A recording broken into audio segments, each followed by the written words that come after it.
This is CBY, Christian Broadcasting of Yakima, your local Christian television station, bringing to our valley quality Christian programming for more than 40 years.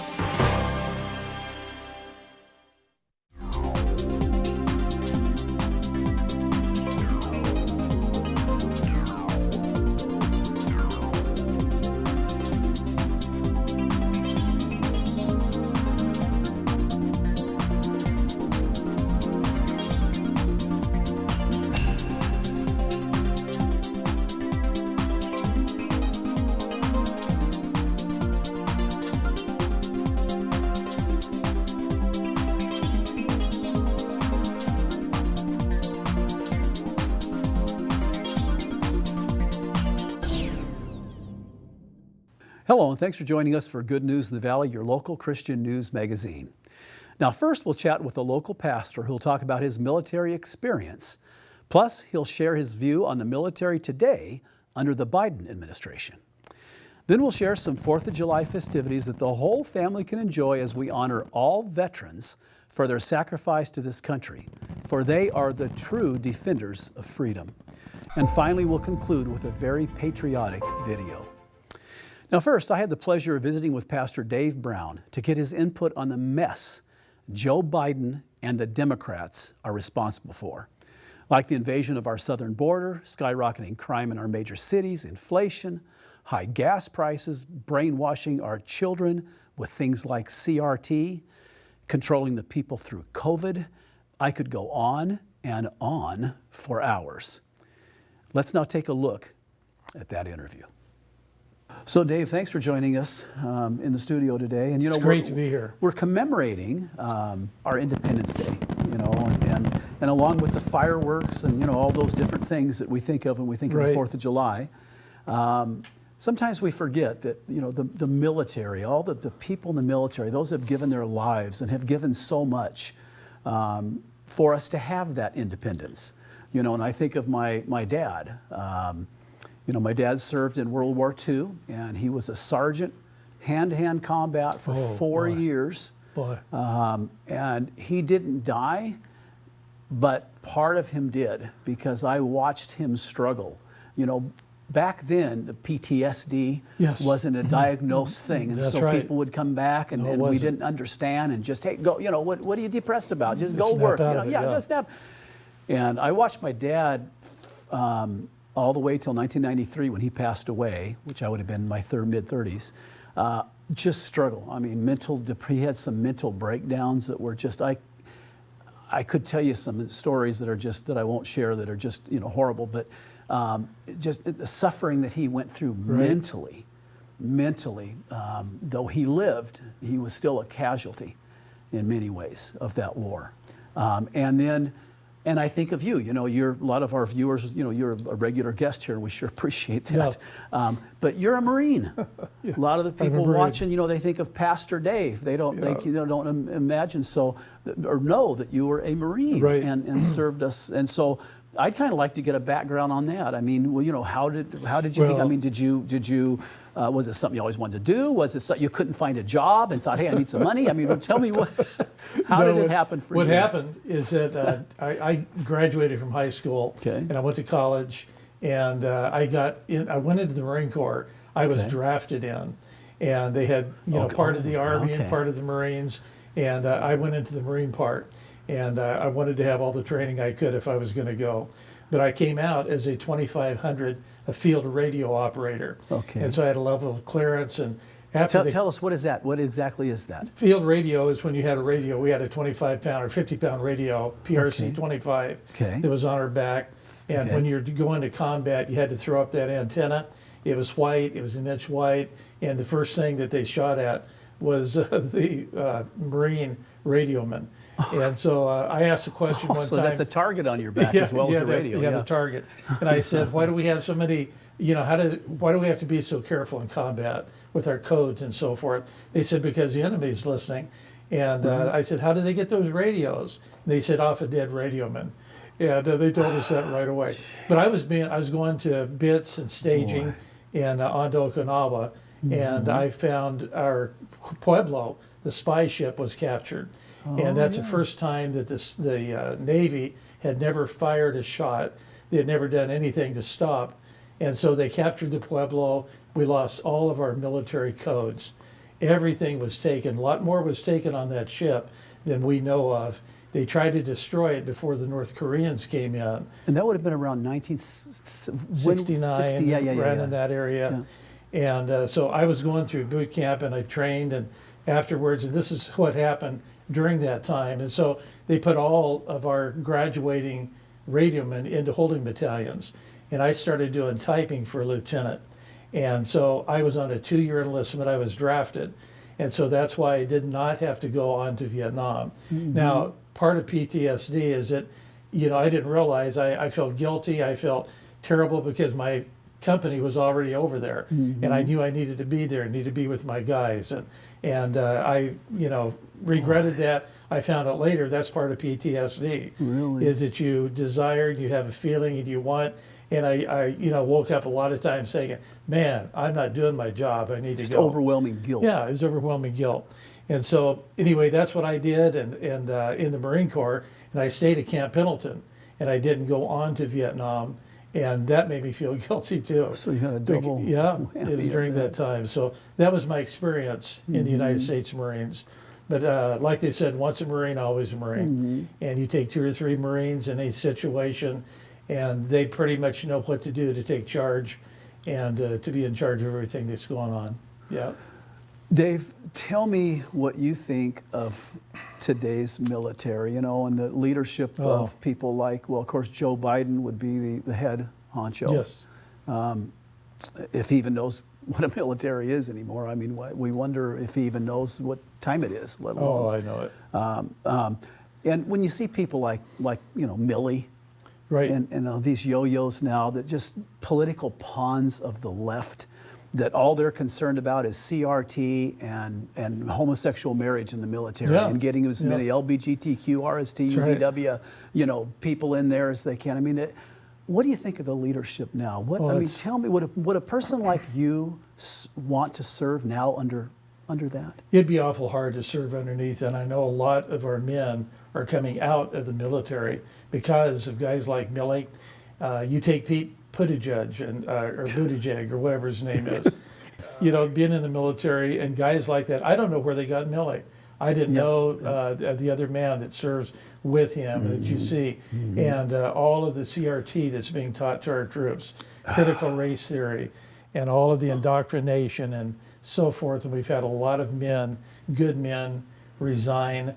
I don't know if we could fight another war like Vietnam. Vietnam, we were there. We were not there to win. Any one of our units could have walked right through the country. Right. We were never given the chance to fight. That's the only thing that was wrong with Vietnam. That's right. But nowadays, the situation is just deplorable. And mentioning Vietnam, it started decades ago where we quit fighting wars to win. Right.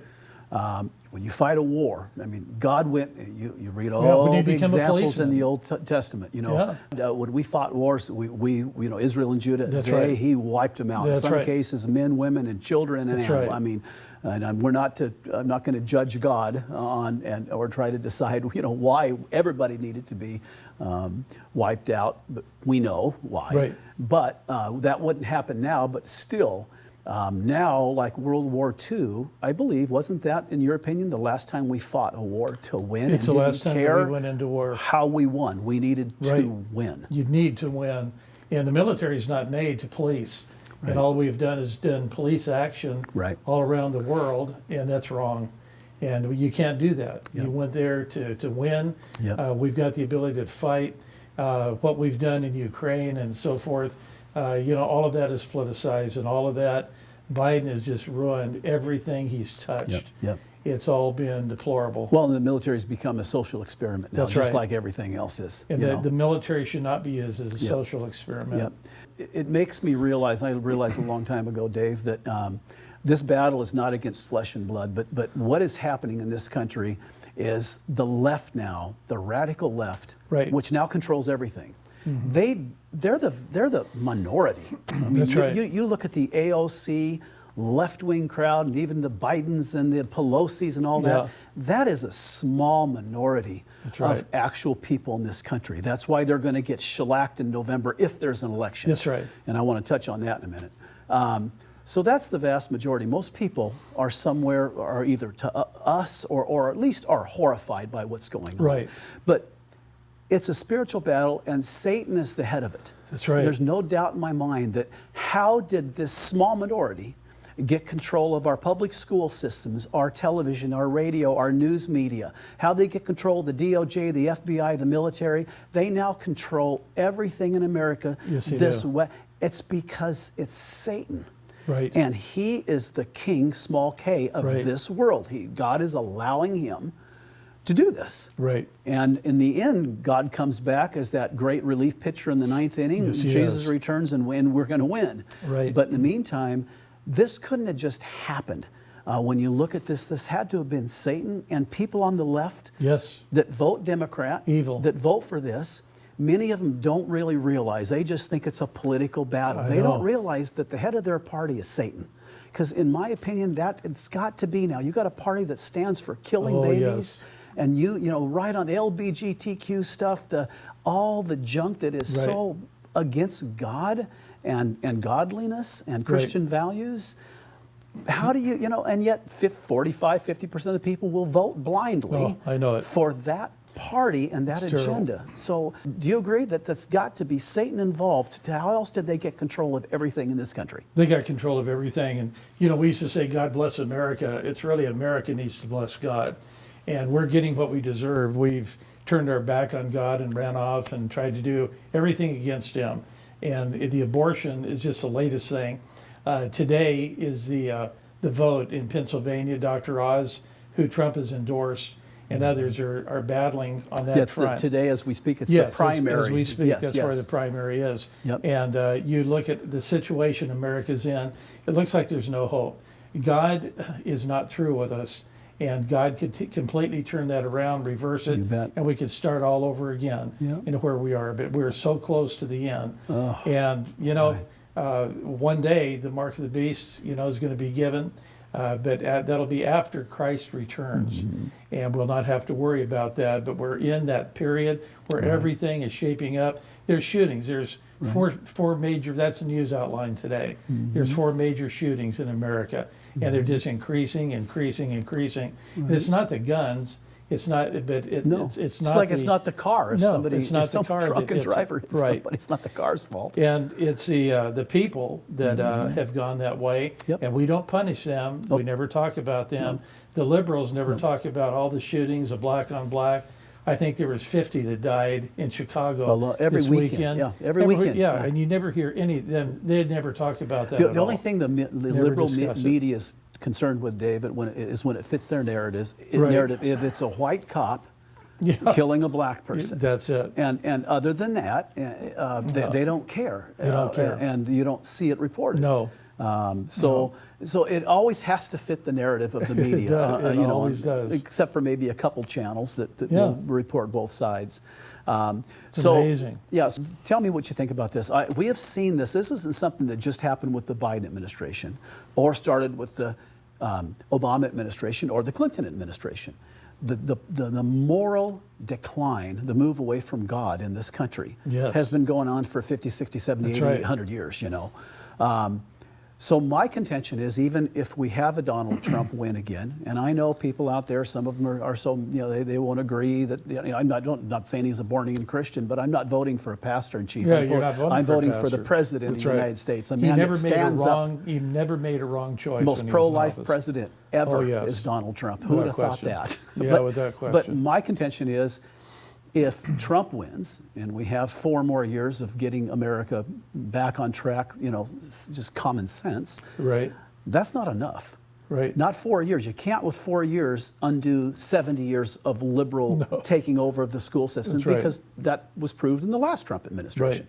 My contention is we need then 8 years of Ron DeSantis. I mean, it's going to take 20, 30, 40 years of Christian conservative rule by conservative people that love this country, and and love God and love our Judeo-Christian heritage. Right. It's not going to be done in one administration. So that's why, like you said, there's hope, and there is hope. Right. But the odds of us, our side winning, 30 years of elections isn't good. But well, we've got to stand. But we still got to fight. Our people have got to vote. They've got to realize that Biden has got the lowest ratings he ever had. He's at the very bottom. Every week it's the worst everywhere. Ever. And we've got to realize that, when the Bible says when the enemy shall come in like a flood, he'll raise up a standard against it. Everything that happens bad on the liberal side, it's amazing if you'll watch closely. God raises up a standard. There's a counter to it. There's some judge that speaks up, like they did in the abortion thing. There's something that comes across, and you think, where'd they come from? And God is doing that. How about Musk? Elon Musk. Elon Musk, and he's not a conservative, but he's coming through, and he's what we need, because our side can't be censored and canceled anymore. And so that's huge for us. I'm praying for him every night. Nobody else would have $44 billion to come out and do what he did. But the thing is if we'll stand right, and then when they fix the election under Trump was fixed. And you need to watch that film, 2,000 Mules. Yes, and, Dinesh D'Souza, everybody who's listening to this, get that movie, buy it. You just, instead of arguing, 2,000 just watch Mules. that. Yes. That will convince you that we've been manipulated. So Biden shouldn't even be in there. Harris shouldn't even be in there. They don't know what to do. The Democrats hate them worse than we do. It's just unbelievable.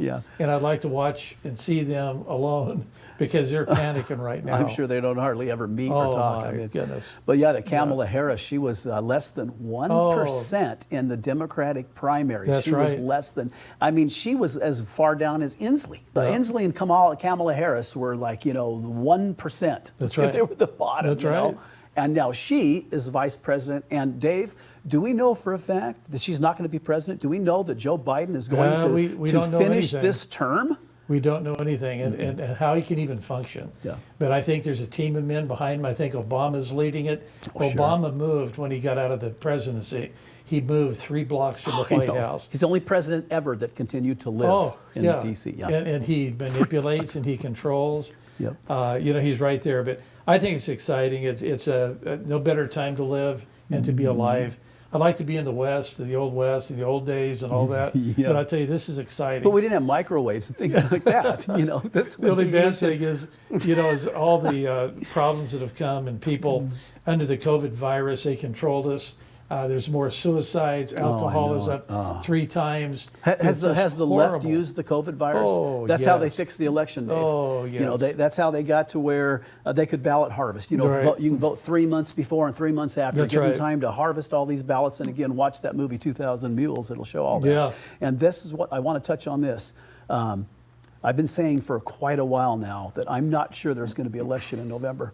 And if there is one, I believe it's going to be, it's going to be something where they can extend the voting 6 months. They're either Fauci, and don't even get me going there. What a joke. Fauci's either going to come out and say now the most deadly virus ever is on the way. So they got to shut everything down. They got to let 6 months of voting, that's right. Or the war. Anytime the liberal media is for a war, and they are pushing us to go after Russia. Goodness. And when you combine, I was telling my wife the other day, I don't even have to know what the topic is. I don't have to know what the issue is. If the mainstream media and the Democratic left and swamp Republicans are all for the same thing, then I'm against it. I don't care what it is. I just automatically, I don't have to study the issue. Right now, the swamp Republicans, the mainstream media, and the Democrats are pushing us to go after Russia. Why? You don't think it has something to do with November? I certainly do. There's a lot of things in there. Zelensky is a Jew, and he's Jewish, and all of that thing. And boy, there's a lot of corruption in Ukraine as well. And and people don't know it's not just that. They should not be in there killing innocent people. No. And all that's what makes me. But how far do we extend ourselves, and how do we want a nuclear war? That's right. And we're coming up with all this money, billions of dollars. For Ukraine aid, and we can't even get enough baby formula into our stores to take care of our, the children. Dave, we're not even, we're spending money on the Ukraine border. We're doing all we can for the border in Ukraine, and we have open borders here. We have an open with border. illegal people coming in, and a lot are criminals, like Donald Trump said. He didn't say all are, he said a lot are, and he's right. And our own border isn't even being protected. We're not spending a penny on it. But at the same time, the Hispanic people, many black people, are turning over behind Trump. And they're getting behind. And, if he doesn't lead, Ron DeSantis is a wonderful man. And he'd make a great president. Marjorie Greene and others. But, we've got to stand right. We've got to vote right. We've got to be the people that take a stand for right. And when you're doing for what's right, and you're speaking up, and you're in the restaurant, when you talk about it at the table, at a gas station, at the mini mart, at the grocery store, there's people that we can influence. And we need to look for those people that we might influence, and don't give up hope, because there's always hope. That's exactly right. And we talk about not giving up hope. Did we think in our lifetimes that abortion could be overturned, or at least sent back to the states? I mean, what a blessing, knowing that Alito... Especially this time in which we live. When, unbelievable. And we only have about a minute to go. I wish we could have spent more time on this. I just would ask our viewers, and I know you would agree, to be praying for the justices. They haven't officially taken a vote yet, but what they're going through, and again, the left, when we disagree with something, or we lose an election, or we don't like an opinion, we'll vote correctly, we'll influence people, we might raise money, we might have a fundraiser, we might, but when the left doesn't get their way, they kill, cheat, steal, and destroy. That's right. And what they're doing with my fear for these justices, and what the Biden inspired and all the leftists are inspiring these people to go out and attack their homes, attack them. And so we need to be in prayer for these justices, that they will vote to get rid of Roe v. Wade and find that it was a horrible law, because it was. That's right. And we as Christian people have got to vote. And I know a lot of you that are out there are not going to church. We've got to get back to going to church again. Get back and fill up the houses of worship. Pray, get a preacher in there that is going to stand and not be ashamed, and not be able to fight. That's tough. There's not a lot of Dave Browns. It's not over money. It's not over money and leadership and so forth. We need some conservative pastors that will do right, that will follow what the Bible has to say. Call sin, sin. Call sin, sin. And that's what's wrong with America. And we're failing in our churches. And we're failing as Christian people. We need to get back to church. We need to pray. We need to start serving God and worshiping Him.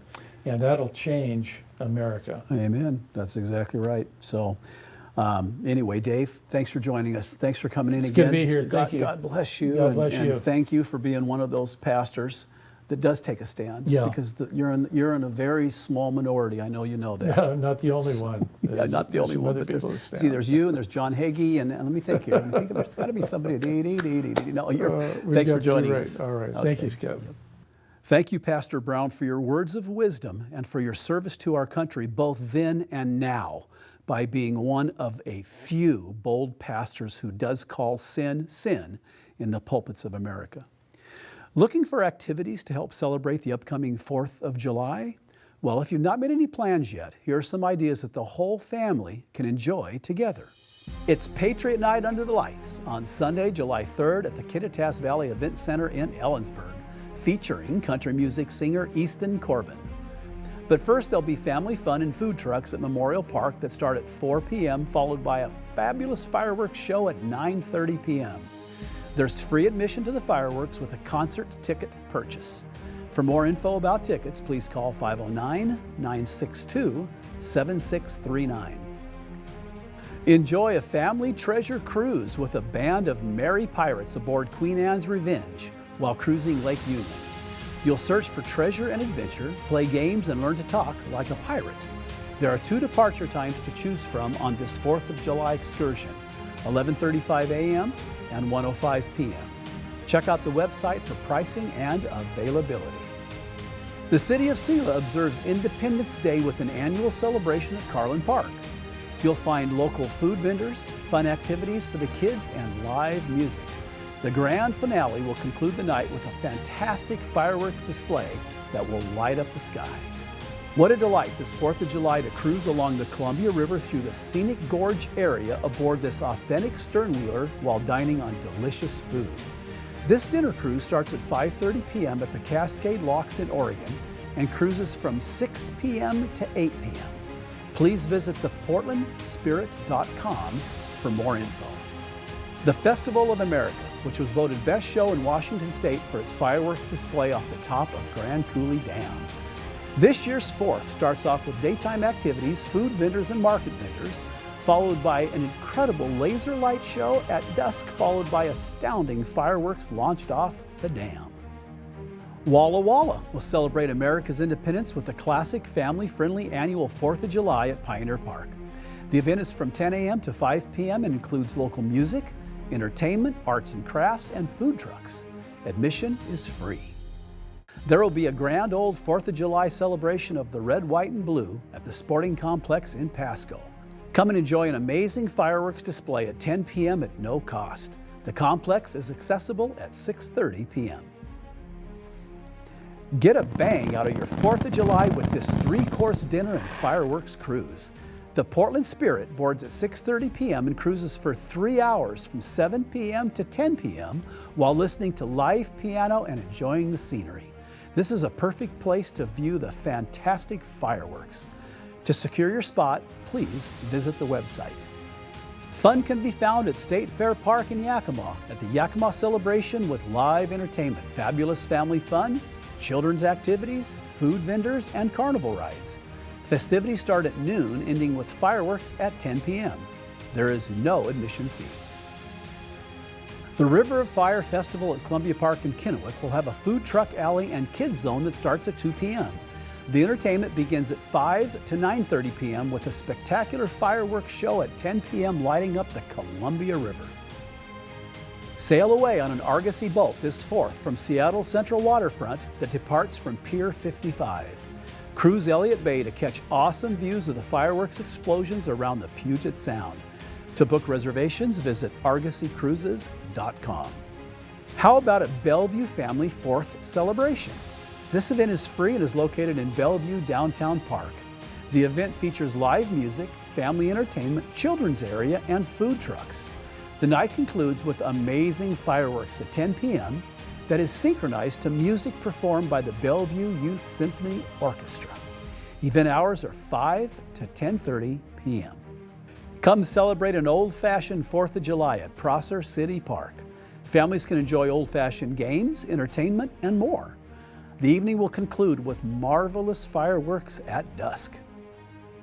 So you can't say that there's not a ton to do this 4th of July. And the 4th is a holiday Americans hold near and dear to their hearts. It marks the day America became the country where people have a right to life, liberty, and the pursuit of happiness. On this day, we remember the country's fight for freedom and celebrate the United States with friends, family, food, and fun. Happy birthday, America, and God bless America.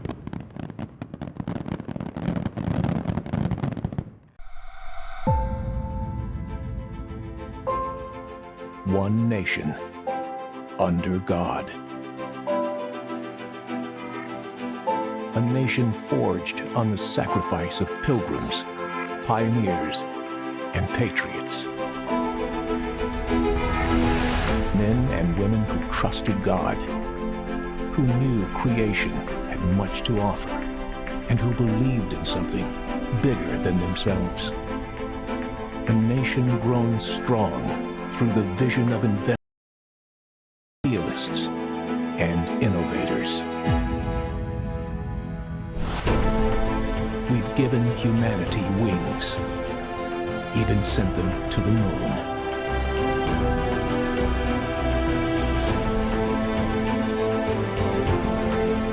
That's one small step for man, one giant leap for mankind. We've done the impossible and haven't been afraid to roll up our sleeves and do the hard work. Ask not what your country can do for you. Ask what you can do for your country. And above all, we thank God for our Christian foundation, the strength of our nation, and the many blessings He has bestowed upon our sweet land of liberty. Blessed is the nation whose God is the Lord. God bless America.